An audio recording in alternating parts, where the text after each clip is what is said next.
Hello students, स्वागत है आपका हमारे चैनल सरल शिक्षा पर। आज से हम एक नई सीरीज शुरू करने जा रहे हैं, जिसका पहले भी आपको इंट्रोडक्शन दिया गया था कि हम जल्दी से जल्दी एनसीईआरटी का शुरू करेंगे। 6, 7, 8, 9, 10 और 11, 12 में जो आपके संबंधित विषय हैं उनके बारे में। क्योंकि हमें पता है जब हम कंपटीशन की तैयारी करने जाते हैं तो वहाँ पर हमारे बेसिक क्लियर नहीं होते हैं और वहीं पर हमें सबसे ज़्यादा प्रॉब्लम आती है। तो उन प्रॉब्लम्स को सॉर्ट आउट करने के लिए हमने कोशिश की है। हमारे अतीत जो क्लास 6 का पहला चैप्टर है, इससे हम शुरुआत करेंगे और आगे की ओर बढ़ते चलेंगे धीमे धीमे। ये दो जगह से आपको फायदेमंद होगा। एक तो क्लास 6 की जो स्टूडेंट्स हैं उनको भी सारी डिटेल आपको इन्फॉर्मेशन मिल जाएगी पढ़ाई के लिए। जो पढ़ना है आपका सारा सब्जेक्ट, यहाँ 6वीं 6वीं 7वीं 8वीं 9वीं 10वीं सब बच्चों के सब्जेक्ट भी पूरे होंगे जो सामाजिक विज्ञान से संबंधित हैं। साथ ही साथ कंपटीशन के जिन लोगों की ये गैप रह गए हैं, जो हम नहीं पढ़ पाए हैं शुरू से, वो भी आपके क्लियर होते चले जाएंगे। ठीक है, और आज से हम शुरू करते हैं हमारा पहला चैप्टर, जिसमें कक्षा 6 का है हमारे अतीत बन, क्या, कब, कहाँ और कैसे। ठीक है, तो जो किताब का पहला चैप्टर है उसी हिसाब से बिल्कुल हम लेके चलेंगे, ताकि आपको किताब अगर नहीं भी है तो भी कोई प्रॉब्लम नहीं आएगी। वो किताब अगर है आपकी तो भी आप इजीली उसको करते चले जाएंगे। ठीक है, आप किताब से देख सकते हैं। और अगर आप चाहें तो इसको ई पाठशाला एक ऐप है एनसीईआरटी की, भारत सरकार के द्वारा जो दी गई है, उस ऐप के माध्यम से भी इन बुक्स को आप डाउनलोड करके अपने उसमें मोबाइल में खोल सकते हैं और आसानी से उनको पढ़ सकते हैं। ऐप का नाम मैं यहाँ पे मेंशन किए देता हूँ, ताकि आपको अगर डाउनलोड करना है तो आप डाउनलोड कर सकते हैं।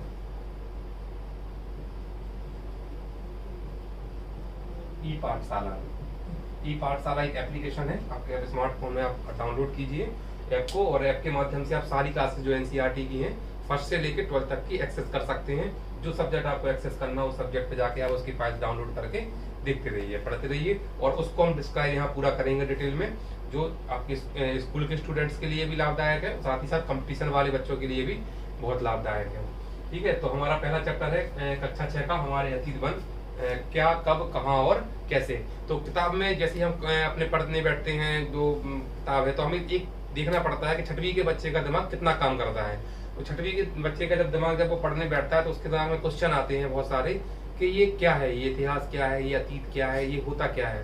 तो ऐसे ही उसमें शुरू होता है, एक कैरेक्टर को लिया गया है आपकी किताब में जिसका नाम है राशिदा। ठीक है, रसीदा सब नाम है। रसीदा एक बच्ची का नाम ले लिया, वो एक क्लास 6 की स्टूडेंट है। तो उसने एक सवाल किया। ठीक है, उसका सवाल है, वो सवाल कैसे आया उसके मन में, सवाल आने की प्रोसेस क्या है। वो अखबार पढ़ रही थी, जो न्यूज़पेपर आते हैं हमारे घर में जनरली, अखबार पढ़ रही थी। तो उसकी एक निगाह एक खबर पे पड़ी जिसमें लिखा था 100 साल पहले।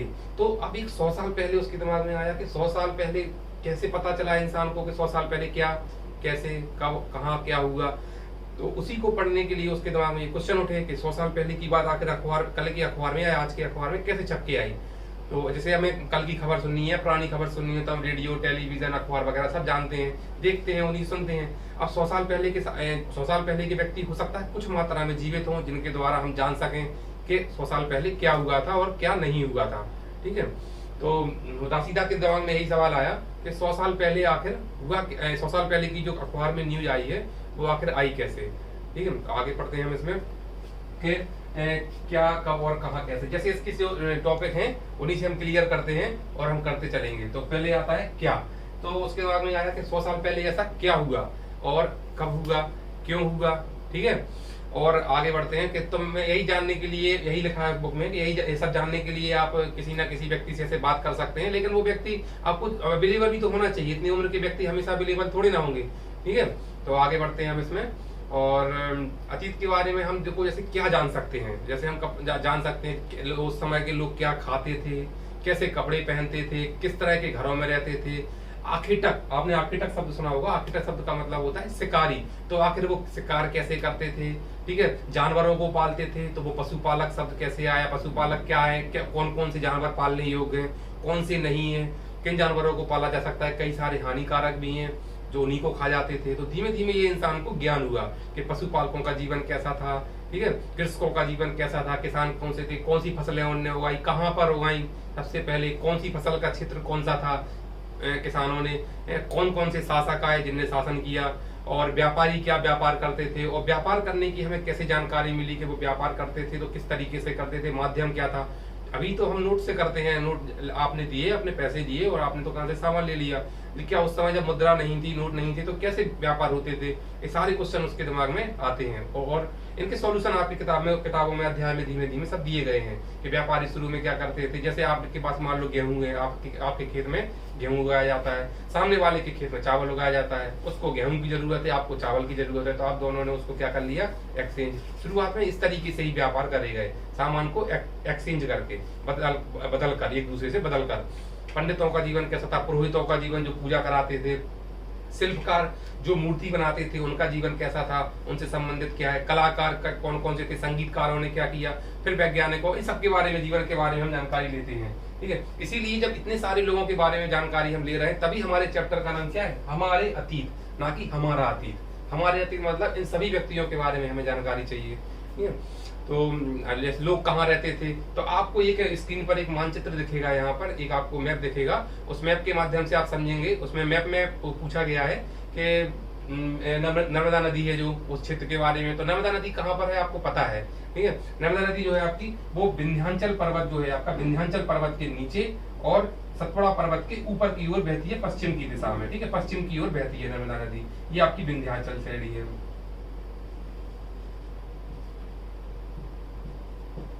विंध्याचल पर्वत श्रेणी है। ठीक है, यहाँ पर आपको मिलेगी सतपुड़ा, ये बह रही है आपकी नर्मदा। नर्मदा कहाँ जाती है, पश्चिम की ओर, और पश्चिम की ओर जाते हुए ये आपके गुजरात के पास अरब सागर में गिर जाती है। तो आपके मानचित्र उसमें किताब में लिखा हुआ है पेज पर, आप मानचित्र पे जाएं और आप देखें उसमें नर्मदा नदी के बारे में। तो ठीक है, आप देखिए जरा इसमें, पहले आप वीडियो को पॉज करके इसमें आप मैप जो आपको स्क्रीन पे दिख रहा है उसमें आप देखने की कोशिश कीजिए। नहीं तो आपके पास एटलस बुक होगी, आप उस बुक के माध्यम से भी देखें। आप एटलस बुक जरूर रखें अपने पास। तो इसमें है नर्मदा नदी का पता लगाइए आप। तो नर्मदा नदी मैंने आपको यहाँ दिखा दी है। आपको देखना है भारत के मध्य एरिया में, मध्य क्षेत्र जो है मैप में आपके, उस क्षेत्र में आपको विंध्याचल श्रेणी, उसके बीच में नर्मदा नदी मिल जाएगी, फिर नीचे सतपुड़ा श्रेणी है। तो नर्मदा नदी आपकी पता है आपको, मध्य प्रदेश के अगर आप निवासी हैं, नहीं है तब भी भारत के तो हैं, तो आपको पता लगाना पड़ेगा नर्मदा नदी कहाँ से निकलती है। तो ये अमरकंटक से निकलती है, मध्य प्रदेश के अनूपपुर जिले से, और नर्मदा नदी वहां से निकलते हुए मुख्य 3 राज्यों से होकर जाती है, मध्य प्रदेश, महाराष्ट्र और गुजरात। अब क्या है कि कई बार हम महाराष्ट्र को कनेक्ट नहीं कर पाते हैं, और महाराष्ट्र को छोड़ के हम आंसर एग्जाम में टिक कराते हैं कि नर्मदा मध्य प्रदेश और गुजरात से होकर बहती है। नहीं, महाराष्ट्र का भी छोटा सा हिस्सा उसमें आता है। तो ध्यान रखना है आपको, नर्मदा 3 राज्यों से होकर, मध्य प्रदेश से उसका उद्गम स्थल है, शुरू होती है और आगे की ओर जाती है और अरब सागर में गिर जाती है। तो कई लाख वर्ष पहले लोग इस नदी के तट पर रह रहे हैं, इसीलिए इस नदी का पता लगाने के लिए आपको कहा गया है। यहाँ रहने वाले आरंभिक लोगों में कुछ लोग क्या थे, संग्राहक थे। संग्राहक क्या होता है, संग्राहक होता है जो इकट्ठा करके रखें, जो आपको उत्पादन हुआ है उसको इकट्ठा करके रखें, ताकि जो जब सीजन ना रहे उन चीज का, वो अवेलेबल ना हो पाए, वो मिल ना पाए, तो उनको हम किस तरीके से उनका यूज कर पाए। ठीक है, और जो आसपास के जंगलों की विशाल संपदा से परिचित थे, क्योंकि जंगलों में सब कुछ मिलता है, सब कुछ अवेलेबल था, फ्रूट्स वगैरह भी थे, विषैले फल भी थे, जो खाने योग्य फल है वो भी थे, और भी सारी चीजें, लकड़ी वकड़ी। अब जैसे हर सीजन में तो हर चीज उपलब्ध हो नहीं पाएगी, बरसात के सीजन में आपको पता लगा कई सारी फसलें नहीं मिल रही हैं, या बाढ़ आ गई, बह गई, तो वो संग्रह करके रखते थे अपने भोजन के लिए। वे जड़ों, फलों तथा जंगल की अन्य वस्तुओं पर डिपेंड रहते थे और उनको यूज करते थे, संग्रह किया करते थे। ठीक है, वे जो पुराने व्यक्ति थे, अब ये सब जानकारी इतिहास के बारे में कर रहे हैं हम, तो पुराने जो व्यक्ति थे तो वो जानवरों का आखेट मतलब क्या होता है, शिकार, तो शिकार करते थे। तो वो 2 तरीके से तो उनका जानवरों को उन्होंने शिकार किया। शुरुआती दौर में जब वो उनके हथियार नहीं थे तो किस तरह के हथियार थे, ये आगे चल के चैप्टर्स में हम पढ़ेंगे, पूरे हथियारों के बारे में पढ़ेंगे कि आप तो आज के जमाने में आपके पास बंदूक भी है, तीर भी है, उसके पहले क्या कहानी थी, और जानवरों को आप शिकार करने के चक्कर में खुद भी शिकार हो जाया करते थे। ठीक है, तो ये सब चलता है। अब क्या करते हैं, आपके स्क्रीन पर जो एटलस दिख रहा है उसमें आप जाइए उत्तर पश्चिम की ओर। उत्तर आप सबसे पहले आपको दिशाओं का ज्ञान होना बहुत आवश्यक है। ठीक है, तो ये हो गया आपका उत्तर, ठीक है, ये हो गया पश्चिम, वेस्ट, ठीक है, ये वेस्ट, ये नॉर्थ, ये आपका साउथ मतलब दक्षिण, और ये हो गया आपका पूर्व, ईस्ट। तो इन दिशाओं में देखते हैं, तो आप एटलस में आप उत्तर पश्चिम मतलब इस दिशा की ओर जाइए, उत्तर पश्चिम की ओर, तो आपको यहाँ पर 2 तरह के पर्वत श्रेणियां मिलेंगी, जिनका नाम है सुलेमान और कृथर। सुलेमान और कृथर, अब ये आप मैप पे देखेंगे, आप उसको तो आपको समझ में आएगा कहाँ पर है ये। अभी प्रेजेंट में पाकिस्तान के एरिया में मिल जाएंगी आपको। उधर देखेंगे आप इन पहाड़ियों का आप क्षेत्र में जरूर देखें। एटलस में आप साथ में एटलस जरूर रखें। आप एटलस में अगर नहीं देखेंगे तो आप उन चीज़ों को कनेक्ट नहीं कर पाएंगे। आगे चल के ज्योग्राफी में तो आपको एटलस लेना ही लेना है, लेकिन अभी भी आप उनको कनेक्ट कीजिए कि आखिर सुलेमान और कृथर पहाड़ियाँ कहाँ पर हैं। इसी क्षेत्र में कुछ ऐसे स्थान है, किन क्षेत्रों में, सुलेमान और कृथर पहाड़ियों के क्षेत्र में ऐसे स्थान है जहां लगभग 8000 वर्ष पूर्व स्त्री पुरुषों ने सबसे पहले क्या गेहूं तथा जौ की फसलों को उगाया था, आरंभ किया था उपजाना। अब यहीं से क्वेश्चन बनता है, बिल्कुल इंपॉर्टेंट क्वेश्चन है कि सबसे पहले किस क्षेत्र में, तो सुलेमान और कृथर पहाड़ियों के क्षेत्र में। कौन सी फसल, दूसरा क्वेश्चन, गेहूं और जौ। तीसरा फसल कब, लगभग 8000 वर्ष पहले। तो 3 इंपॉर्टेंट पॉइंट बनते हैं आपके यहाँ से कि 8000 वर्ष पहले, ठीक है, 8000 वर्ष पूर्व। दूसरी बात, फसल कौन सी है आपकी, गेहूं और जौ। और क्षेत्र कौन सा है, सुलेमान और कृथर की पहाड़ियां। सुलेमान और कृथर की पहाड़ियों के क्षेत्र में ये उपजाना शुरू किया था, ठीक है। ये बहुत इंपॉर्टेंट है, ये 3 पॉइंट, ये आपके एग्जाम में बिल्कुल 100% रखे आते हैं। आपको सीधे क्वेश्चन, ऑब्जेक्टिव क्वेश्चन में क्वेश्चन आते हैं, तो आपको ये ध्यान रखना है। आप नोट्स में कहीं कहीं आप मार्क कीजिए, कर लीजिए। आपके पास बुक है उसमें हाईलाइट कर लीजिए। अगर आप ऐप के माध्यम से पढ़ रहे हैं तो आपको उसमें अपने रजिस्टर में मेंशन कीजिए, लिखिए उनको अच्छे तरीके से। आगे बढ़ते हैं हम इसमें। उन्होंने भेड़, बकरी, गाय, बैल, पशुओं को पालतू बनाना शुरू किया। इनको पकड़ा, उनने देखा कि अरे ये तो पालने योग्य हैं, इनको क्यों ना पाला जाए, इनसे हमें बहुत सारे फायदे हैं। भेड़ है, बकरी है, गाय है, बैल है, इनकी जिंदा रहते हुए फायदे हैं, मरने के बाद भी फायदे हैं। इनसे उनको दूध, और भेड़ों से उनको खाल से उनको ऊनी, सर्दियों से बचने के लिए ऊनी वस्त्र बनाना, वस्त्र नहीं बनाना तो एटलीस्ट खाल को तो ओढ़ना कम से कम उस समय, वस्त्र तो बाद में बनेंगे, ठीक है। आगे देते, ये लोग गांव में रहते थे, पहले शुरुआत में गांव में ही रहते थे, ठीक है। अब आगे आते हैं तो उत्तर पूर्व की ओर, उत्तर पूर्व, ये आप कहा रहा है उत्तर पूर्व की ओर आप जाएंगे, इस डायरेक्शन में जाएंगे तो उत्तर पूर्व की ओर आपको गारो नाम की पहाड़ियां मिलेंगी, ठीक है। 3 पहाड़ियां एक साथ मिलेंगी, गारो, खासी और जयंतिया, 3 पहाड़ियां मिलेंगी। उसमें से आपको गारो को मेंशन करना है, मेघालय के क्षेत्र में मिलेंगी, मेघालय जो है अपना, वहां मिलेंगी। आपको दोनों में एक साथ देखना है, एक तो देखना है आपको पॉलिटिकल, एक देखना है फिजिकल। एक देखना है आपको पॉलिटिकल, जो राजनीतिक मैप है आपका, नक्शा है वो, और साथ में फिजिकल जो आपका प्राकृतिक नक्शा है। क्योंकि ये जो नदी, नाले, पर्वत, पहाड़, जंगल, ये सब चीजें आपको प्राकृतिक में दिखाई देंगी, वहीं पर मिलेंगी। तो उत्तर पूर्व में गारो पहाड़ियां हैं, तथा मध्य भारत में बिंद, तो आपको विंध्याचल पर्वत तो हम बता चुके हैं पहले ही, तो आपको यहाँ भी देखना है कि उत्तर पूर्व में गारो पहाड़ियां और मध्य भारत में कौन सी, विंध्याचल श्रेणी। इनको आपको मेंशन करना है, हाईलाइट करना है अपने मार्कर के द्वारा अपनी बुक में। ये ऐसे कुछ क्षेत्र थे जहां पर कृषि का विकास हुआ, ठीक है। ऐसे कुछ क्षेत्र जहां पर कृषि का विकास हुआ। अभी आपको पहले कहाँ मिला, 8000 वर्ष पूर्व कहाँ मिला, गेहूं और जो सुलेमान और कृथर के क्षेत्र में। लेकिन अभी आपको कहाँ पर भी और कहाँ पर मिला, गारो के क्षेत्र में, मतलब मेघालय वाले राज्य के आसपास, और दूसरा विंध्याचल क्षेत्र, मध्य प्रदेश क्षेत्र में। मध्य प्रदेश, ये विंध्याचल श्रेणी काफी बड़ी है, जो उत्तर प्रदेश तक जाती है, मिर्जापुर तक पहुंचती है धीमे धीमे। तो आप उसको एटलस पे देखेंगे तो आपको क्लियर हो जाएगा बिल्कुल अच्छे से। अब इसमें कुछ ऐसे इन्हीं क्षेत्रों में कृषि का विकास हुआ है, और इन क्षेत्रों को आप जरूर पढ़ेंगे। और इन्हीं क्षेत्रों में चावल सबसे पहले उगाया गया था, चावल सबसे पहले उगाया गया था। तो ये विंध्य की, वे कौन से स्थान है, कहाँ पर थे चावल जहाँ पर उगाया गया, वो विंध्याचल के उत्तर में। तो विंध्याचल के उत्तर में आपको मिलेगा वो क्षेत्र जहाँ पर सबसे पहले चावल उगाया गया था। तो पेपर में आएगा कि चावल पहले किस क्षेत्र में उगाया गया था, तो विंध्याचल के उत्तर में, ठीक है। अब आपका मानचित्र है, मानचित्र आप उसको आपको पता ही है, पहले ही बता चुके हैं पूरा। मानचित्र में सारी नदियां हैं। अब मानचित्र पर, उसी मैप पे जो आपको स्क्रीन पे दिखाई दे रहा है, उस पे या फिर आपके पास जो एटलस है उस पे आप इसमें सिंधु नदी और इसकी सहायक नदियों को देखने का प्रयास करें। देखें आप सिंधु और सहायक नदी कहाँ है, तो आप कश्मीर की ओर जाइए। कश्मीर की ओर आपको सिंधु नदी मिलेगी, सिंधु की सहायक नदियां मिलेंगी, झेलम है, चेनाब है, रावी है, सतलज है, ब्यास है, ये सारी नदियां आपको दिखाई देंगी। और जो नदियां एक मुख्य नदी में जाके मिलती हैं उनको हम कहते हैं सहायक नदियां। सहायक नदी वो होती है जो मुख्य नदी में जाके मिल जाती है, तो वो सहायक नदी हो गई। अब इन नदियों के माध्यम से हम पता लगाते हैं कि ये नदियां, आप देखिए जरा उसमें नक्शे में, तिब्बत से निकलती है आपकी सिंधु नदी, और सिंधु नदी तिब्बत से निकलते हुए इंडिया में एंटर करते हुए चली जाती है इसलिए पाकिस्तान के क्षेत्र में। और इसमें और नदियां जो मिलती हैं वो झेलम है, चेनाब है, रावी है, ब्यास है, सतलज है, तो ये सब नदियां जाके मिलती हैं, और फिर सारी नदियां जाके सिंधु में मिल जाती हैं। और लेकिन अब हिंदुस्तान और पाकिस्तान की एक ट्रीटी है जिसके तहत सिंधु नदी का 20% जल भारत यूज करेगा और 80% जो जल है वो कौन यूज करेगा?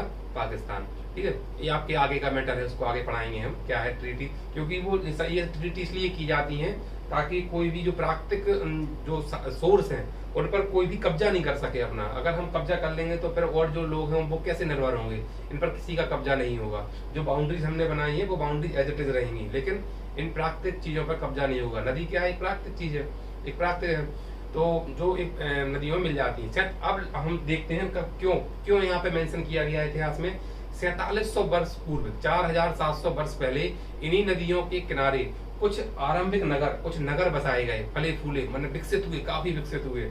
ठीक है, 4700 वर्ष पहले, ये आपको ध्यान रखना है। कितने वर्ष पहले? 4700 वर्ष पहले। ठीक है, सिंधु और उनकी सहायक नदियों के आसपास कुछ नगर बसाए गए, अच्छी तरीके से विकसित हुए, फले फूले। और इसके अलावा हम देखते हैं गंगा और इसकी सहायक नदियों के किनारे तथा समुद्र के तटवर्ती इलाकों में जो विकास हुआ वो 2500 वर्ष पहले हुआ। दो पॉइंट इंपॉर्टेंट आते हैं आपके, तो जो सिंधु और सिंधु की सहायक नदी, सिंधु एवं इसकी जो सहायक नदी है उसके आसपास जो नगर बसे, सहायक नदियों के आसपास जो शहर बसे वो बसे 4700 वर्ष पूर्व, 4700 वर्ष पूर्व। लेकिन जो गंगा और गंगा की सहायक नदियों के आसपास जो शहर बसे, गंगा एवं इसकी सहायक नदियों के किनारे जो शहर बसे, जो नगर बसे, वो लगभग 2500 वर्ष पूर्व, उनका वर्णन जो है वो 2500 वर्ष पूर्व के आसपास मिलता है। ठीक है, ये 2500 वर्ष पूर्व के लगभग इन शहरों का विकास हुआ और ये बने। तो आप मानचित्र में देख सकते हैं दक्षिण एशिया वाला क्षेत्र, जिसमें दक्षिण एशिया में क्या आएगा आपका? आधुनिक भारत, मतलब प्रेजेंट में जो भारत है, पाकिस्तान है, बांग्लादेश है, नेपाल है, भूटान है, और भी कई सारे देश हैं, उनको हम लेके चलते हैं। मैप पे देखिए, श्रीलंका है, अफगानिस्तान, ईरान, चीन, म्यांमार। ठीक है, तो ये भारत के पड़ोसी देश भी हैं और एशिया का दक्षिण हिस्सा है ये। ठीक है, तो दक्षिण एशिया जो वो छोटा सा एरिया है, छोटा है काफी है, महाद्वीप से काफी छोटा है। एशिया महाद्वीप बहुत बड़ा है। ठीक है, एशिया महाद्वीप छोटा सा हिस्सा है, क्योंकि कोई भी अपन क्षेत्र होता है उसको दिशाओं के आधार पे हम कई हिस्सों में बांट देते हैं। तो हम ये दक्षिण एशिया की बात कर रहे हैं। ठीक है, लेकिन इसकी जो विशालता है और बाकी एशिया से समुद्रों, पहाड़ियों, पर्वतों से बटे होने के कारण इसको क्या कहते हैं? हम उपमहाद्वीप भी कह देते हैं, क्योंकि इसमें विविधताएं बहुत सारी मिलती हैं। समुद्र भी मिलते हैं, पहाड़ियां भी मिलती हैं, कई सारे पर्वत भी मिलते हैं। हर पर्वत की अलग विशेषता है, हर पहाड़ी की विशेषता। ठीक है, और समुद्र है जो 3 ओर से समुद्र से भी घिरा हुआ है, तो उपमहाद्वीप की विशेष इसको हम वो दे देते हैं, संज्ञा दे देते हैं। ठीक है, अब आप मैप में देखिए, गंगा और इसकी सहायक नदी है एक सोन। उस सोन का आपको देखना है एटलस में कहाँ है। तो सोन भी अमरकंटक के क्षेत्र से निकलती है और ऊपर की ओर जाती है, उत्तर की ओर जाती है। ठीक है, तो नर्मदा निकल रही थी, मान लो ये अमरकंटक है, इधर कहीं अमरकंटक है, तो यहाँ से ऊपर की ओर सीधी जाएगी क्या? सोन नदी। और सोन नदी आपको दिख जाएगी मैप में, देखिए आप पटना, आपको बिहार की राजधानी भी पटना है, उसके आसपास थोड़े से पहले ये गंगा नदी में जाके मिल जाती है, गंगा की सहायक नदी है। ठीक है, गंगा के दक्षिण में इन नदियों के आसपास का जो प्राचीन क्षेत्र है, प्राचीन आसपास का जो प्राचीन काल का क्षेत्र है, उसको प्राचीन काल में क्या कहते थे? मगध, जिसको वर्तमान में क्या कहते हैं? बिहार। और जो मगध क्षेत्र है ये बहुत ज्यादा प्रभावशाली था। क्यों? आप आगे पढ़ेंगे 16 महाजनपद, तो 16 महाजनपद में मगध को सबसे ज्यादा प्रभावशाली बताया गया। सारे राजाओं की नजर उस पर रहती थी और वहाँ का वर्चस्व बहुत ज्यादा था। ठीक है, इसके शासक भी बहुत, आपको बुक्स में ही मिलेगा, शासक बहुत शक्तिशाली से। आपने नाम सुना होगा चंद्रगुप्त का, अशोक का, तो ये सब मगध एम्पायर के राजा थे। नंदवंश भी आपको सुना होगा आपने। उन्होंने सबने मिलकर बहुत विशाल राज्य स्थापित किया था और देश के अन्य हिस्सों में भी ऐसे राज्यों की स्थापना की गई थी। लेकिन आपको पता है ना, मैंने 16 महाजनपद के बारे में हम पढ़ेंगे। ठीक है, लोगों ने सदैव उपमहाद्वीप के एक हिस्से से दूसरे हिस्से की यात्रा भी की। ठीक है, याद है ना इसमें कि कब और कैसे, कहाँ, कब मतलब कहाँ कैसे कैसे गए, तो एक हिस्से से दूसरे हिस्से की यात्राएं भी की। कभी कभी हिमालय पर्वत है, जो जैसे ऊंचे पर्वत, पहाड़ी, रेगिस्तान, नदी, समुद्र, सबकी यात्राएं बहुत जोखिम भरी होती थी। यह फिर भी ये यात्रा उनके लिए संभव नहीं थी। आपने ये इसलिए पॉइंट यहाँ पर इंट्रोडक्शन में डाला गया है, आपको पता होगा कि कई सारे विदेशी स्कॉलर जो होते थे, विदेशी लोग होते थे, वो इंडिया आते थे, जिसमें अपने यहाँ इब्ने बतूता नाम सुना होगा आपने, हिंदुस्तान सुना होगा, ये सब आते थे देखने के लिए कि इंडिया का कल्चर कैसा है। कई लोग कल्चर देखने आते थे, कई लोग उनकी शिक्षाएं लेने आते थे, शिक्षाएं देने, इससे आदान प्रदान होता है दो संस्कृतियों का। ठीक है, तो जो कि उनकी क्या ना, कभी कभी लोग काम की तलाश में भी आते थे। ठीक है, और एक स्थान से दूसरे स्थान पर जाते थे। और कभी कभी सेनाएं दूसरे क्षेत्रों पर विजय हासिल करने के लिए भी जाती थी। लेकिन इनके अतिरिक्त व्यापारी कभी काफिले में तो कभी जहाजों पर, और अपनी मूल्यवान वस्तु इस जगह से दूसरे स्थान पर ले जाते थे, क्योंकि उनको व्यापार करना है इसलिए ले जाते थे वो। ठीक है, धार्मिक गुरुओं को शिक्षा और सलाह देते हुए एक गांव से दूसरे गांव तथा एक कस्बे से दूसरे कस्बे जाते हुए भी अपन ने देखा है, जाता है इतिहास में देखा है। ठीक है, और इसमें देखते हैं आगे। और दूसरे जो लोग हैं, तो कुछ लोग पता है ना, अभी रोचक स्थानों की खोज में भी आते थे कई सारे लोग। उत्सुकता रहती थी कि भाई इंडिया का कल्चर कैसा है, इंडिया के लोग किस तरीके से रहते हैं, क्या वहाँ पर व्यापार की प्रणालियाँ हैं, क्या है। तो आप फिर से एक बार मानचित्र एक देखें, उसमें देखें आप पहाड़ियाँ, पर्वत, समुद्र इस महाद्वीप की प्राकृतिक सीमा का निर्माण करते हैं। प्राकृतिक सीमा दो तरीके की होती है, एक होती है पॉलिटिकल, एक होती है फिजिकल। तो फिजिकल जो बाउंड्री बनती है, जैसे हम देखें हिमालय जो हमारे उत्तर की ओर है, तो हिमालय एक चीन के साथ हमारी बहुत बड़ी सीमा बनाता है, ये बहुत ऊंची सीमा है, एक प्राकृतिक तौर पर सीमा है। कुछ पॉलिटिकल होती हैं, जैसे हमारे हिंदुस्तान पाकिस्तान के बीच में पॉलिटिकल बाउंड्री है, तो हमने खुद उस सीमा को बनाया है। और फिर कुछ उसका नदी का भी योगदान रहता है, कुछ पर्वत छोटे मोटे इनका भी योगदान हो जाता है। ठीक है, कुछ लोग उपमहाद्वीप से बाहर से यहाँ आए और यहीं आकर बस गए, तो उन लोगों ने यहाँ पे शिक्षाएं ली और फिर यहीं पे होके रहे। कई सारे लोग होते हैं। लोगों के इस आवागमन ने हमारी सांस्कृतिक परंपराओं को समृद्ध किया। ये लाइन बहुत इंपॉर्टेंट है। तो लोगों जब यहाँ से, इंडिया से भी लोग बाहर गया, बाहर के लोग इंडिया आए, तो वहां से हमारी जो सांस्कृतिक परंपराएं थी वो काफी समृद्ध हुई, क्योंकि हमने उनकी संस्कृति को सीखा। उनकी संस्कृति में ऐसा क्या था, कई सारी भाषाओं का विकास हुआ। ठीक है, आपने पढ़ेंगे अभी कई सारी लिपि का विकास हुआ, किस तरीके से होती है, तौर तरीके को अपनाते हैं एक दूसरे के, भोजन बनाने के, संगीत के, पत्थर को तराशने के। आप पढ़ेंगे मूर्ति कला पढ़ेंगे, उसमें आप पढ़ेंगे पूरा कि मूर्ति कला में कई सारी कलाएं हमारी इंडिया की भी हैं, कोई बाहर से भी हमने ली है। गांधार शैली हुई, ठीक है, क्रॉस होता है तो सीखते हैं उसमें कि हमारी नागर शैली, द्रविड़ शैली और ये गांधार शैली तीनों किस तरीके से विकसित हुई। मंदिरों की शैलियों के बारे में पढ़ेंगे, मंदिर का स्थापत्य कला क्या है, इंडिया के जो मंदिर हैं वो किस शैली में, कहाँ के मंदिर बनाए जाते हैं, क्यों, कैसे पाए जाते हैं, ये सब आप इसमें इतिहास में पढ़ेंगे। तो अब बात आते हैं, हम अगला टॉपिक है हमारा देश का नाम, देश के नाम। तो हम अपने देश के लिए हम प्राय आपको पता होगा इंडिया या भारत जैसे नामों का प्रयोग करते हैं। तो इंडिया शब्द कहाँ से निकला है, इंडस। इंडस जो है सिंधु नदी का आपका नाम है। सिंधु नदी अभी हमने सुना था ना कि सिंधु नदी, ठीक है, तो सिंधु नदी का ही नाम है इंडस। ये संस्कृत में सिंधु कहा जाता है, इंडस को सिंधु नदी।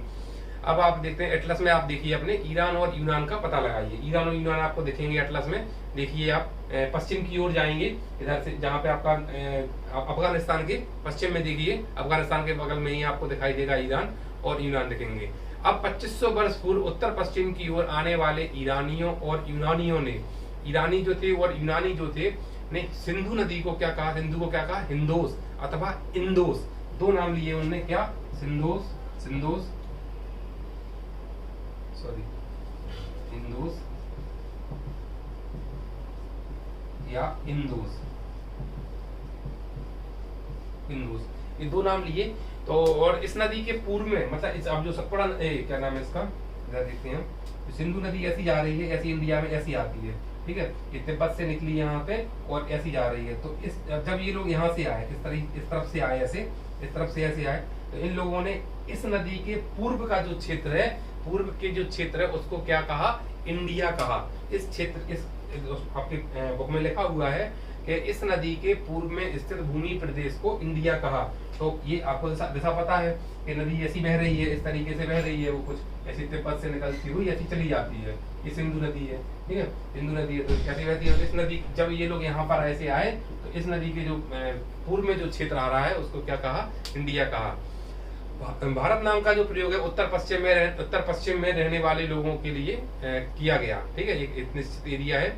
और इसका जो उल्लेख है वो संस्कृत की एक सबसे पुरानी बुक है, हमारी किताब है, उसमें मिलता है। 3500 वर्ष पुरानी के लगभग किताब है, कौन सी है, ऋग्वेद में मिलता है इसका वर्णन शुरुआत में, और इसके बाद में इसका प्रयोग देश के नाम के लिए होने लगा इसी तरीके से। अब हम अपने अतीत के बारे में कैसे जाने, ठीक है, तो अतीत की जानकारी हमें कई तरीके से प्राप्त होती है। इनमें से एक तरीका क्या है, अतीत में लिखी गई पुस्तकों को ढूंढना या पढ़ना है। ये बहुत इंपॉर्टेंट पॉइंट है कि अतीत की आज जो हम लिख रहे हैं इस समय, तो वो कहीं ना कहीं आगे चल के हमारे आने वाली जो पीढ़ियां हैं वो पढ़ेंगी, तो उनके लिए आज का जो हमारा वर्तमान है वो उनके लिए अतीत होगा। ऐसे हमारे जो प्राचीन काल के लोग लिख के गए वो हमारे लिए अतीत है। उस अतीत को हम कैसे जान सकते हैं? तो ये सब पुस्तकों के द्वारा हम उनको ढूंढ के पढ़ के जान सकते हैं। ये पुस्तकें हाथ से लिखी हो, उस समय मशीन तो थी नहीं, केवल हाथ से ही लिखते थे। हाथ से लिखी होने के कारण इन्हें क्या कहा जाता है? पांडुलिपि। पांडुलिपि जो शब्द है वो हिंदी का शब्द है, पांडुलिपि, ध्यान रखना है आपको। ये आपके इंग्लिश में वन वर्ड में आता है और हिंदी के, आप जब हिंदी का पेपर देंगे तो उसमें भी आता है पांडुलिपि। जो हाथ से हस्तलिखित जो होता है, हाथ से लिखित जो बुक्स होती हैं और या जो लिखे जाते हैं, हाथ से लिखे जो मैटर होते हैं, उनको बोलते हैं पांडुलिपि। इंग्लिश में बोलते हैं इनको क्या? Menu script. ठीक है, ये लैटिन भाषा का शब्द है मेन्यू। ठीक है, लैटिन भाषा का ये शब्द आता है। ये इंडो यूरोपियन भाषा है। जो लैटिन भाषा है वो एक इंडो यूरोपियन भाषा है, उसी से निकला हुआ ये वर्ड है। जो ये पांडुलिपियां जो है वो प्राय किसकी बनी होती है? ताड़पत्रों की, या हिमालय के क्षेत्र में उगने वाले भूर्ज नाम का पेड़ है उसकी छाल पर लिखी जाती थी। किस नाम का? हिमालय के क्षेत्र में ये भूर्ज नाम का पेड़ है, उस पर ये पांडुलिपियां लिखी जाती थी। इन पेड़ों की छाल को विशेष तरीके से तैयार किया जाता था और उस पर ये सब अपने वर्ण लिखते थे। अब आपको यहाँ पर एक फोटो भी स्क्रीन पे दिखाई देगी, उसमें इमेज दिखाई देगी, उसमें आप देख सकते हैं पांडुलिपि इस तरीके की होती थी। ठीक है, तो कई 1000 वर्ष पहले लिखी गई थी ये किताबें। तो किताब बनाने के लिए ताड़ के पत्तों को काट कर अलग अलग हिस्सों को एक साथ बांध दिया जाता था ताकि वो पत्ते इधर उधर ना हो, उनको एक साथ बांध दिया जाता था। जैसे हम टैग बांधते हैं अपने अलग अलग नोट्स, अपने जो सेशनल होते हैं या हमें जो असाइनमेंट मिलते हैं लिखने के लिए, उनको हम बांध देते हैं। ऐसे इन्होंने अपने जो असाइनमेंट लिखे एक तरह से, या अपने जानकारी का जो समय लिखी उनको क्या किया? बांध दिया, अलग अलग एक साथ बांध दिया। तो भूर्ज पेड़ की छाल से बनी ये जो पांडुलिपि है वही इमेज में दिखाई गई है आपको यहाँ पर, वही है। इतने वर्षों में कई जो पांडुलिपियां उनको कीड़े भी खा गए, कुछ नष्ट कर दी गई। ये नष्ट कर दी गई वर्ड हम आगे पढ़ेंगे, इसका इतिहास में बहुत ज्यादा वर्णन है। एक शासक आया, उसने क्या किया कि लाइब्रेरी में आग लगा दी, जला दी, पुस्तकें जला दी कई सारी। तो उसको पढ़ेंगे आगे हम जब इतिहास में आगे आएंगे। एक क्रम में पढ़ रहे हैं हम ताकि आपको क्रम से समझ में आए पूरा इतिहास किस तरीके से हम समझना शुरू करें और फिर उसे पढ़ना शुरू करें। ठीक है, तो ये पांडुलिपियां जो है वो मंदिरों में, बिहारों में प्राप्त होती हैं। इन मंदिर बिहार होते हैं, अधिकतर बौद्ध धर्म के जो मंदिर होते हैं ना बिहार बोलते हैं, वहां पर रखी मिल जाती हैं। ठीक है, इन पुस्तकों में धार्मिक मान्यता कि किसी धर्म में क्या विशेषता थी, क्या उन धर्मों में होता था विशेष तौर पर। ठीक है, मान्यताओं, उनके व्यवहार कैसे थे, राजाओं के जीवन कैसे थे, औषधि जैसे आज तो हमारे पास दवाइयां हैं, तो उस समय भी इलाज होते थे। उन औषधियों को किस तरीके से प्रयोग किया जाता था, है क्या, किस औषधि किस विशेष क्षेत्र के लिए बनाई गई थी, और विज्ञान के आदि विषयों पर भी चर्चा की जाती थी। सारी पुस्तकों को एक सम्मिलित रूप में रखा गया। तो कहने का सबसे सेफ जगह कौन सी है? राजाओं के महल में नहीं रखेंगे ये चीजें। अगर राजाओं के महल में रखी जाती, राजाओं के महल पे जब आक्रमण हुए, दो राजाओं के बीच या दो शासकों के बीच में जो आक्रमण हुए, तो वो आक्रमण के समय या जला दी जाती, या तोड़ दी जाती, या फेंक दी जाती, या नष्ट कर दी जाती, कैसे भी करके। लेकिन इनको कहाँ रखा गया? मंदिरों और बिहारों में, क्योंकि मंदिरों और बिहारों पे सामान्यता हमला नहीं होता था। लोग सम्मान करते थे, सामान्यता नहीं करते थे, इस वजह से उनको वहां पर सेफली रखा जाता था। ठीक है, सभी प्रकार के विषयों पर चर्चा मिलती थी इन सभी पांडुलिपियों पर। हमारे यहाँ महाकाव्य, कविताएं, नाटक भी हैं, और इनमें से कई संस्कृत में भी लिखे हुए मिलते हैं, जबकि अन्य जो है और भी मिलते हैं। और आगे इसमें प्राकृत भाषा और तमिल भाषा में भी है। प्राकृत भाषा आपको ध्यान रखना है, प्राकृत एक भाषा है प्राकृत, तो प्राकृतिक नहीं बोल रहे हैं यहाँ पर, ये बोला है मैंने प्राकृत। ठीक है, प्राकृत भाषा है। प्राचीन जो आपको वो मिले हैं, साक्ष्य मिले हैं, और तो वो प्राकृत भाषा में लिखे हुए मिले हैं। ठीक है, मुख्यतः ये वैसे जैन धर्म की है भाषा। आपको जैन धर्म का जो साहित्य है वो प्राकृत में ही है मुख्यतः। ठीक है, और तमिल में भी लिखी हुई हमें पांडुलिपियां मिली हुई हैं।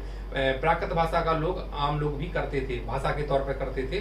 ठीक है, तो इन अभिलेखों का अध्ययन कर सकते हैं। इन ऐसे लेख जो ऐसे लेख हैं वो जो एक तो आपको पांडुलिपि के तौर पर मिल रहे हैं, पत्तों की छाल पर लिखे गए हैं, छाल पे लिखे गए, पेड़ों की छाल पर, पत्तों पर, और ताम्र पे भी लिखे जाते थे, तांबे की उस पर। और इसके अलावा ये पत्थर जो है ना, जो लेख है ये पत्थर पे भी लिखे जाते थे, धातु पर भी लिखे जाते थे, और भी किसी प्रकार की कठोर सतह पर उत्कीर्ण का मतलब होता है उकीरे जाते थे, खोद के उकीरे जाते थे। ये तो कुछ तो हो आप किस लिए, ताकि ये आपको निर्देश मिल सके कि क्या है क्या नहीं है, क्या उस समय होता था। लेकिन कभी कभी शासक जो होते थे वो अपने विशेष क्षेत्र को दर्शाने के लिए भी ये सब लगवाते थे, उत्कीर्ण करवाते थे कि भाई इस सीमा तक हमारी सीमा है यहाँ पर, इसके बाद आपकी सीमा आएगी। ठीक है, तो इस सीमा के जैसे अशोक ने, आपने देखा होगा, अशोक के बहुत सारे शिलालेख मिले हैं, स्तंभ लेख मिले हैं, बहुत सारे दूर दूर तक। वो ये बताते थे कि ये क्षेत्र हमारा है, ठीक है। तो आप इनको देख सकते हैं, आपके स्क्रीन पे एक फोटो दिखाई देगी। कोई अभिलेख भी है, राजा रानियों, स्त्री पुरुषों, सबके विवरण उत्कीर्ण कराए गए हैं। शासक लड़ाइयों में जो जीतते थे उसका भी उल्लेख कराते थे। और आपको एक फोटो में एक वो दिखेगा, क्या कहते हैं, लेख दिखेगा आपको। तो ये लगभग 2250 वर्ष पुराना है, जो अफगानिस्तान के कांधार से प्राप्त हुआ है। ठीक है, इस पे किसके समय का है? अशोक के समय का है। इसमें अशोक में उत्कीर्ण करवाया है। अफगानिस्तान का कांधार आपको कहाँ मिलेगा? उत्तर पश्चिम की ओर आप जाएंगे, पाकिस्तान के बगल में मिलेगा अफगानिस्तान, उसी में आपको शहर मिलेगा कांधार। ठीक है, तो बाकी इसके जो अशोक के बारे में और ये पूरा जो मौर्य वंश है इसके बारे में आप अगली क्लासेस में पढ़ेंगे। अभी 6वीं क्लास में आपकी इतनी सारी डिटेल में नहीं है, इसमें भी बेसिक्स हैं सारे, ताकि आप क्लियर कर सकें। तो 6वीं क्लास में उन्हीं को चीज़ों को बताया गया है, तो 6वीं क्लास के लिए इम्पोर्टेंट है, क्योंकि उतने उम्र के बच्चे का दिमाग क्या चाहिए, क्या वो उतना उसको सब पढ़ सकता है, समझ सकता है, उसी हिसाब से उसको बनाया गया है। तो ये जो हम किसी जब ये उकेरे जाते थे, जब हम कुछ लिखते हैं या उनको उकेरते हैं, तो एक लिपि का प्रयोग करते हैं। तो ये लिपि जो है वो अक्षरों और संकेतों से, सिंबल्स से या फिर लेटर्स के द्वारा बनी होती थी। लेकिन जब हम कुछ बोलते या पढ़ते हैं तो हम भाषा बोलते हैं। जैसे हम बोल रहे हैं तो भाषा कौन सी है? ये हिंदी। लेकिन जो लिख रहे हैं ये क्या है? लिपि। इसको बोलते हैं हम क्या? लिपि। ये लिपि कौन सी है? देवनागरी लिपि। ठीक है, तो लिखने की जो कला है इसको बोलते हैं लिपि। ये जो तरीका है ये देवनागरी लिपि है। लेकिन जो बोलते हैं वो क्या है हमारा? पढ़ते हैं या बोलते हैं वो क्या है? भाषा। तो भाषा और लिपि में अंतर होता है, ध्यान रखेंगे बिल्कुल। ठीक है, यह अभिलेख जो है वो यूनानी और अरमाइक, ये यहाँ पर एक पॉइंट आपको मिला है, 6वीं क्लास में आपको मिला है, ये बहुत इंपॉर्टेंट है कि यूनानी और अरमाइक भाषा में ये जो आपको लेख मिला है अफगानिस्तान की कांधार में, ये 2 भाषाओं में है, यूनानी में भी है और अरमाइक में भी है। 2 लिपियों में और भाषाओं में इसको उत्कीर्ण कराया गया है। ठीक है, तो आपके स्क्रीन पे दिखेगा, उसको आप देख सकते हैं। केवल एक इसलिए दिखाया गया है ताकि आप उसको समझ सकें केवल कि ऐसा होता था, क्योंकि कई बार हम चीजें देखते नहीं है तो हमारे समझ में नहीं आती कि आखिर ये होती कैसी हैं, दिखती कैसी होंगी। ठीक है, तो इसमें क्वेश्चन भी किए गए हैं कुछ आपके अध्याय में कि आप क्या बता सकते हैं कि कठोर सतह पर लेख लिखवाने के क्या लाभ थे, क्या उनसे फायदा था। ठीक है, तो इसमें आप फिर से देखते हैं हम कठिनाइयाँ क्या आती थी। तो अब कई अन्य वस्तुएं जो थी अतीत में बनी हैं और प्रयोग में लाई जाती थी, इन वस्तुओं मिली हैं, ये वस्तुएं हमें कई सारी वस्तुएं हम पढ़ेंगे आगे खुदाई में क्या क्या मिला। ऐसी जो वस्तुएं हैं इनके अध्ययन करने वालों को हम क्या कहते हैं? पुरातत्वविद। पुरातत्वविद का मतलब क्या होता है? वो व्यक्ति जो इन वस्तुओं का अध्ययन करता है, उनको निकालता है। खुदाई में जो वस्तुएं मिली उनको अध्ययन करेगा, ये कितने वर्ष पुरानी है, इनकी विशेषता क्या थी, उस पर कोई क्या चित्रकारी मिलती है, क्या कोई पेंटिंग मिलती है, क्या कोई कलर मिलते हैं, तो क्या उस समय के उन लोगों को उन कलर के बारे में जानकारी थी, उन जो रंग है वो रंग उस समय के लोग कैसे जानते थे, कौन कौन से कलर जानते थे, उतने समय पहले लोगों के पास कलर का ज्ञान था, चित्रकारी का ज्ञान था। ठीक है, ये सब चीजें, या कुछ भी मिलता है, चक्र पहिया मिलता है या मटका मिलता है, तो उस समय के लोगों को कैसे पता था? आप खुद आप अनुमान लगाइए कि आज आपके लिए कोई गाड़ी का पहिया या बैलगाड़ी का पहिया या ट्रेन का पहिया बहुत छोटी बात है, कोई बड़ी बात नहीं, आप देख रहे हैं उसको। लेकिन आप सोचिए कि जब ये चीजें थी ही नहीं, तब इंसान के दिमाग में कैसे आया कि ये चीज ऐसी बन सकती है जिसको हम रोल करा के लुढ़का के हम आसानी से काफी तेजी से कहीं एक जगह से दूसरी जगह जा सकते हैं। ये सब विकास हुआ मानव का धीमे धीमे, उसी पे हम आएंगे। तो इनका जो अध्ययन करता है इन चीजों को जो खुदाई में मिली उनको, उसको क्या कहते हैं? पुरातत्वविद। और पुरातत्वविद पत्थर और ईंट से बनी इमारतों के अवशेषों, चित्रों, मूर्तियों सबका अध्ययन करते हैं। कौन सी मूर्ति किस कला के तरीके से बनी हुई है। वे औजारों, हथियारों, बर्तनों, आभूषण, सिक्कों की प्राप्ति के लिए छानबीन और खुदाई भी करते हैं। वही मैंने अभी बताया है, तो वही सब उसी से मेंशन है। इनमें से कुछ वस्तुएं पत्थर, पकी हुई मिट्टी, कुछ धातु की बनी हो सकती हैं। ठीक है, ऐसे तत्व कठोर और जल्दी नष्ट ना होने वाले होते थे। अगर ये जल्दी से अगर नष्ट हो जाते तो शायद हमें आज ये नहीं मिल पाते।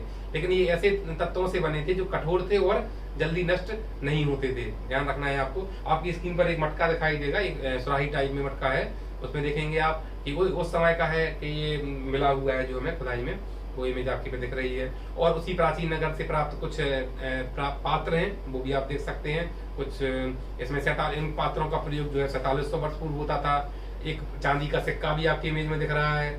ठीक है, और इन सिक्कों का प्रयोग लगभग 2500 वर्ष पूर्व होता था। हमने भी बताया था आपको कि 4700 वर्ष पूर्व जो चीजें वो यूज हो रही हैं वो कहाँ मिली? सिंधु और उसकी सहायक नदियों के आसपास के क्षेत्र में। और जो 2500 वर्ष पूर्व के आसपास की जो बात हो रही है वो कहाँ पे मिलेंगे, गंगा और इसकी सहायक नदियों के बारे में पता चल जाता है।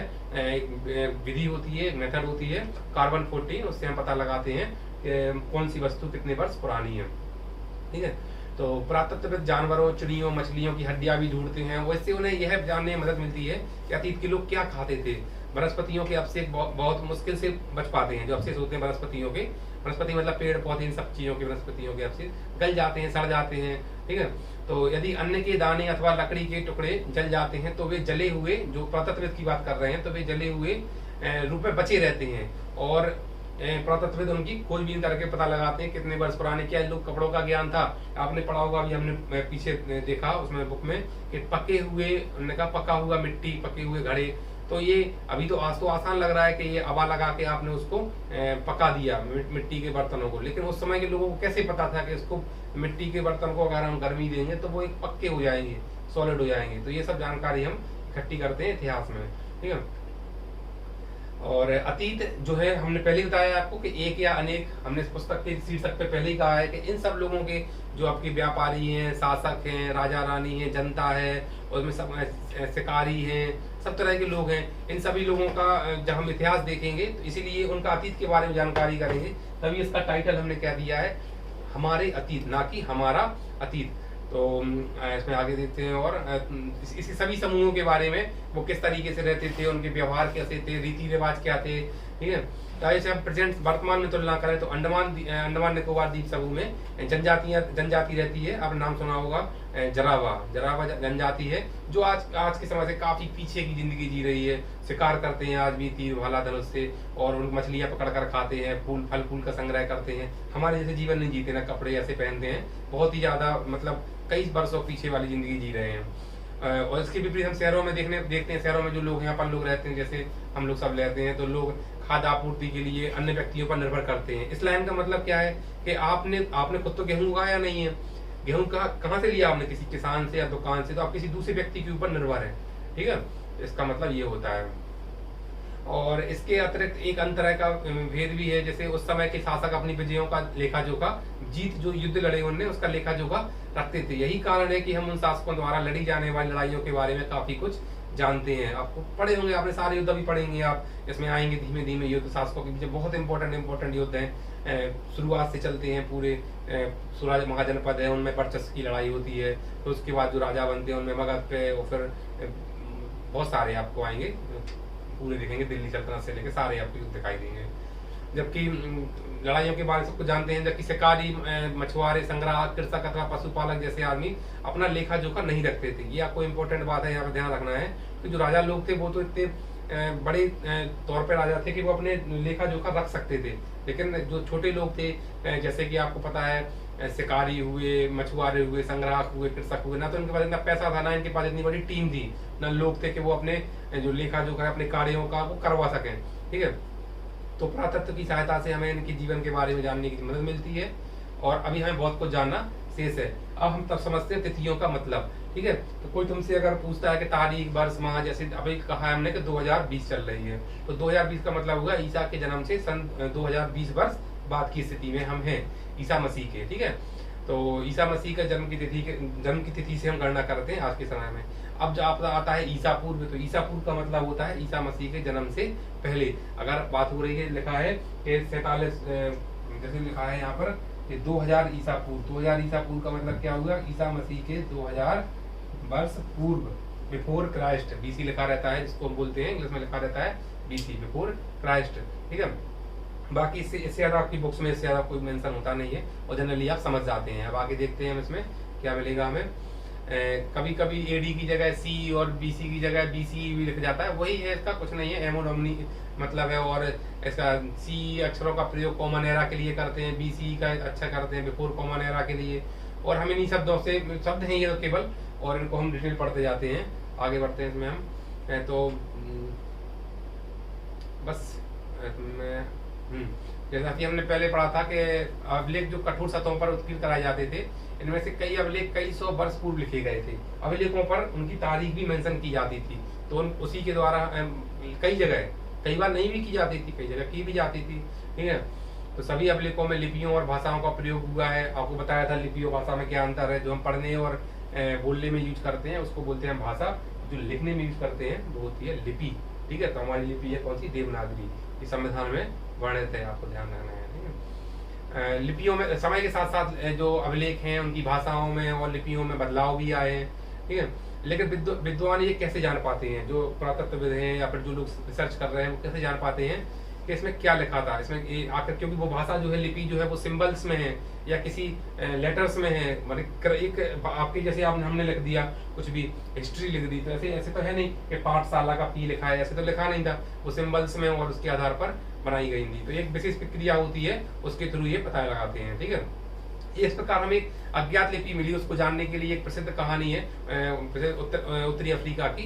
यहाँ 5000 वर्ष पूर्व राजा रानी रहते थे। तो एक सिंबल आप देखेंगे, आपकी स्क्रीन पे दिख रहा होगा, 2 इमेजेस हैं, 2 सेम इमेजेस मिली, तो उनके जरिए उन लोगों ने जानने की कोशिश की किसके लिए क्या है। तो आप देख सकते हैं इसमें जो आपको शेर दिख रहा है बैठा हुआ, उसके लिए एल बताया गया है कि एल है। जो आपको पक्षी दिख रहा है उसके लिए ए है। धीमे धीमे समझ में आई ये चीजें कि आखिर ये किसके लिए, क्या सिंबल के लिए क्या लेटर आएगा। ठीक है, आगे बढ़ते हैं इसमें।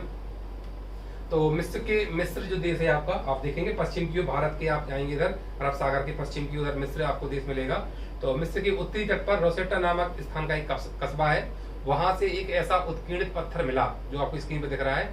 इसमें 3 भिन्न भाषाओं और लिपियों, जिसमें क्या है, यूनानी मिस्री लिपि के 2 प्रकारों, ठीक है, मिलते हैं एक ही उस पर, एक ही जो पत्थर है उसके ऊपर। ठीक है, 3 अलग अलग भाषाएं मिली। तो कुछ विद्वान यूनानी भाषा पढ़ सकते थे, ऐसा तो होता नहीं, जैसे हमारे हम हिंदी पढ़ सकते हैं, इंग्लिश पढ़ सकते हैं, लेकिन तमिल तेलुगु हम जनरली नहीं पढ़ पाते हैं, जिनको आती है वो पढ़ सकते हैं। तो आपको तमिल तेलुगु जानने वाले से संपर्क करना पड़ेगा। ऐसा ही यहाँ पर मिला, तो उन्होंने यूनानी भाषा पढ़ने वालों से संपर्क किया, तो यूनानी भाषा पढ़ सकते थे। उन्होंने बताया कि यहाँ के राजा और रानियों के एक छोटे से फ्रेम में दिखाए गए हैं। इसे क्या कहा जाता है, कारतूस कहा जाता है। ठीक है, ये शब्द इंपॉर्टेंट है और आपके पेपर्स में आता है, और चाहे आपका स्टेट पीएससी हो चाहे यूपीएससी हो, ये आता है। इसे कारतूस कहते हैं। इसको आप नोट करेंगे अपनी बुक में, क्वेश्चन में, या अंडरलाइन करेंगे बुक में। ठीक है, इसके बाद विद्वानों ने यूनानी तथा मिस्री संकेतों को अगल बगल रखते हुए जो मिस्र के अक्षर थे उनके समानार्थक ध्वनियों, आवाजों की पहचान की। जैसा कि हम देख सकते हैं कि एल अक्षर, अपने बताया अभी, एल अक्षर किसके लिए आ रहा है, शेर के लिए, और ये अक्षर किसके लिए आ रहा है, चिड़िया के लिए। जब एक बार उन्होंने यह जान लिया, तो उसमें आगे जान लिया कि विभिन्न अक्षर किसके लिए प्रयुक्त हुए हैं, माने किस अक्षर का मतलब क्या निकल रहा है, चिड़िया के लिए क्या है, शेर के लिए एल है, चिड़िया के लिए ए है, तो उन्होंने फिर आसानी से नवलिकों को पढ़ सका। ठीक है, और अब इसमें क्या है, आपकी बुक में कुछ क्वेश्चन दिए गए हैं, वो बच्चों के लिए है, वो आपके लिए नहीं है। तो हम यहाँ पर अपना ये चैप्टर पहला वाला इसको खत्म करते हैं, और आपके दिमाग में जो भी आ रही कुछ इंपॉर्टेंट डेट्स हैं वो हम बता चुके हैं। यहाँ पर लिखा है कृषि का आरंभ 8000 वर्ष पूर्व, क्योंकि हमें गेहूं और जौ के सबूत मिलते हैं, और ये आप अपने बिल्कुल इंपॉर्टेंट पॉइंट है, इसको आप लिख के रखेंगे। दूसरा है सिंधु नगर सभ्यता जो है, सिंधु घाटी सिंधु नगर सभ्यता जो है, सभ्यता के प्रथम कहाँ मिलते हैं सबूत मिलते हैं, ये मिलते हैं 47 वर्ष पूर्व में, 4700 और गंगा घाटी के जो नगर हैं और या मगध का जो बड़ा राज्य, वो 2500 वर्ष पूर्व के आसपास हम उसके बाद जानकारी मिलते हैं। और बस यही सब है, और आपको आगे अगली क्लास में हम देखेंगे। और आपको क्लास कैसी लगी, कुछ डाउट है तो आप क्लियर कर सकते हैं। हाँ, ये भी है कि अगर आपको लगता है कि कोई भी चीज धोखे से गलत बोल गई है या गलत लिख गई है, तो उसको आप जरूर कमेंट में बताएं, ताकि हम उसको सुधार सकें। क्योंकि कई बार क्या होता है कि मुंह से कुछ निकलता है और बोर्ड पे कुछ लिख जाता है, ऐसी गलती हो जाती है। तो हम नहीं चाहते कि गलत चीज कोई भी आपके पास जाए, और आपको लगता है कोई भी गलत चीज इसके बारे में अगर जा रही है तो आप उसको सुधार सकते हैं। अब यहाँ पर एक चीज आई थी, एक शब्द आया था लैटिन। ठीक है, तो लैटिन क्या है, लैटिन जो है वो है इंडो यूरोपियन भाषा है, उसी परिवार में है, इंडो यूरोपियन भाषा में परिवार में। तो उसी के बारे में हम थोड़ा जान लेते हैं। ये उसकी इटैलिक ब्रांच है, इंडो यूरोपियन जो भाषा है उसकी क्या है, आपकी इटैलिक ब्रांच है। और ये पूरे रोम के आसपास, रोम साम्राज्य जो था, रोमन साम्राज्य, उसकी राजभाषा थी ये लैटिन। आप इसको थोड़ा सा देख लेंगे, आपकी बुक में नहीं है, लेकिन आपको थोड़ा सा वहां पर शब्द आए तो उसको बताने के लिए ये हमने यहाँ बता रहे हैं। जो लैटिन भाषा है वो क्या है कि ये रोमन साम्राज्य की भाषा थी, और ये इंडो यूरोपियन फैमिली की है। आपको ध्यान रखना है ये फैमिली कौन सी है, उसकी इटैलिक ब्रांच है। तो ये इसकी जो फैमिली है वो है इंडो यूरोपियन, और की इटैलिक ब्रांच है, ये इसकी ब्रांचेस हैं, ये इसकी इटैलिक ब्रांच। ठीक है, इटैलिक ब्रांच है ये आपकी लैटिन भाषा। ठीक है, और इसके बारे में लेकिन ये ध्यान रखना है आपको कि लैटिन भाषा में आपकी अंग्रेजी भाषा सम्मिलित नहीं है। ये बहुत इंपॉर्टेंट पॉइंट है। इसमें सम्मिलित कौन कौन सी है, स्पेनिश है, रोमानियाई मतलब रोमन क्षेत्र की भाषा है, पुर्तगाली भी है, ये सारी भाषाएं सम्मिलित की गई हैं, ठीक है, इसमें लैटिन में। अब हम देखते हैं एक यहाँ पर शब्द आया था यूनान। तो यूनान क्या है, यूनान के बारे में समझते हैं। तो प्राचीन जो यूनान का क्षेत्र था उसमें यूनानी भाषा बोली जाती थी। उस देश के आसपास के जो क्षेत्र थे उनकी ये मुख्य भाषा थी। इसको हम संस्कृत की बहन भाषा भी बोलते हैं, यूनानी को, ठीक है, ध्यान रखना है आपको। यूनानी भाषा की बात कर रहे हैं हम, ठीक है। ग्रीक भी बोलते हैं यूनान को, ग्रीक, इंग्लिश में ग्रीक बोलते हैं हम। तो ये भी इंडो यूरोपियन परिवार की भाषा है। ये ध्यान रखना, दोनों भाषाएं इंडो यूरोपियन परिवार की भाषाएं हैं, ठीक है। तो इस भाषा में, यूनानी भाषा में हमें एक बहुत बड़ा, दो बड़े महाकाव्य मिलते हैं। एक का नाम है इलियड या इलियाड, एक है ओडेसी, ठीक है। ये दोनों होमर के द्वारा रचे गए थे। हम दोनों के नाम यहाँ पे लिखे देते हैं, आप इसको लिख लेंगे। एक तो इलियड या इलियाड, इसको दोनों बोले गए, पहला, और दूसरा है ओडेसी, ठीक है। तो दोनों के दोनों किसके द्वारा लिखे गए थे, होमर के द्वारा, दोनों महाकाव्य। ये आपके पेपर में आ चुके हैं क्वेश्चन, एसएससी में या उसमें यूपीएससी में, कि ये जो महाकाव्य है ये पहली बात तो किस भाषा में है, यूनानी में है। इसके अलावा ये किसके द्वारा लिखे गए, ओडेसी और इलियड, होमर के द्वारा। ये होमर लिखा है, आपको क्लियर ना हो तो आप देख लेना, होमर, हाँ बनाया ये होमर के द्वारा इनको रचना की गई थी, ठीक है। इसकी जो बोलचाल की भाषा थी, इसकी एक और भाषा है, इसका नाम है कोइने। और जो बाइबल का लगभग सारा नया नियम जो है वो कोइने में लिखा गया है। नया नियम, बाइबल जो है वो दो तरीके से बनी है, एक उसके दो पार्ट में मिलकर बनी है। एक है पुराना नियम, एक है नया नियम। और पुराना नियम जो है उसको बोलते हैं ओल्ड टेस्टामेंट, ठीक है, और नए नियम को बोलते हैं हम न्यू टेस्टामेंट, ठीक है। तो पुराना नियम जो है वो उसके बारे में समझ लेंगे। पहले नया नियम जो है वो कोइने, इसकी जो बोलचाल की भाषा है, एक भाषा है बोलचाल की भाषा कोइने, ठीक है, कोइने। तो उस भाषा में आपका बाइबल का नया नियम लिखा गया है। नया नियम में वही है, ईसा मसीह की जो शिक्षाएं थी, सीख थी, उनके बारे में वर्णन किया गया है, ठीक है। इसकी जो लिपि है वो कौन सी है, यूनानी है। और इसके अक्षर कुछ अक्षर गणित में मिल जाते हैं हमें, ठीक है। यह लिपि की विशेषता क्या है, यह पहले बाएं से दाएं लिखी जाती है। पहले बाएं से दाएं मतलब आप कहाँ जाएंगे, ये जाएगी आपकी लेफ्ट टू राइट, ये लेफ्ट है, ये राइट है, लेफ्ट से राइट गई, फिर राइट से लेफ्ट में आएगी। लेकिन दूसरी लाइन में जो अक्षर आएंगे वो इसके कौन से अक्षर आएंगे, उस अक्षर दो उसी के प्रयोग होंगे पहली वाली के, ठीक है। इसमें मतलब जो पहली वाली लाइन में आपने अक्षर लिखे हुए हैं तो वही अक्षर इसमें आएंगे, लेकिन वो अक्षर जो इसमें आएंगे वो उसकी मिरर इमेज होंगे, जो प्रतिबिंब होंगे वो मिरर इमेज होंगे उसके, ये आपको ध्यान रखना है। तो यूनानी भाषा, यूनानी जो लिपि है उसकी एक विशेषता है, ये क्या विशेषता है कि पहली बात तो पहली लाइन जो होगी वो बाएं से दाएं होगी, दूसरी लाइन दाएं से बाएं होगी, लेकिन पहली लाइन में जो अक्षर लिखे हैं उसी की मिरर इमेज दूसरी लाइन में लिखे जाएंगे, ठीक है। एक तीसरी भाषा आती है अरमाइक भाषा, ठीक है। तो उसमें अरमाइक भाषा में क्या है कि ये यहूदी और ईसाई धर्म की ग्रंथों की मुख्य भाषा है। और माना जाता है कि ईसा मसीह ने जो मातृभाषा थी, ईसा मसीह जो बोलते थे वो अरमाइक भाषा ही थी, ठीक है। और अरमाइक लिपि का प्रयोग अशोक ने अपने शिलालेखों में कराया। अभी हमें मिला था ना एक शिलालेख कहाँ पर, कांधार में, अफगानिस्तान के कांधार में, ठीक है। तो आपको ध्यान रखना है, अरमाइक भाषा जो है वो मुख्य रूप से फिलिस्तीन और सीरिया के प्रवासियों की भाषा थी। फिलिस्तीन और सीरिया आप देखेंगे, आप इसमें आपको मिल जाएगा, आप इसमें देखना जरा अपने एटलस में, उसमें मिलेगा आपको फिलिस्तीन कहाँ है और ये कहाँ पर है, सीरिया कहाँ पर है।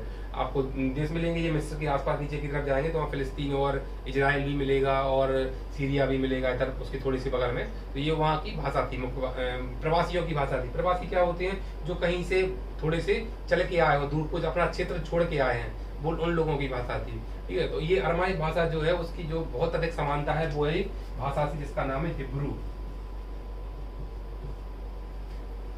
हिब्रू से, ठीक है।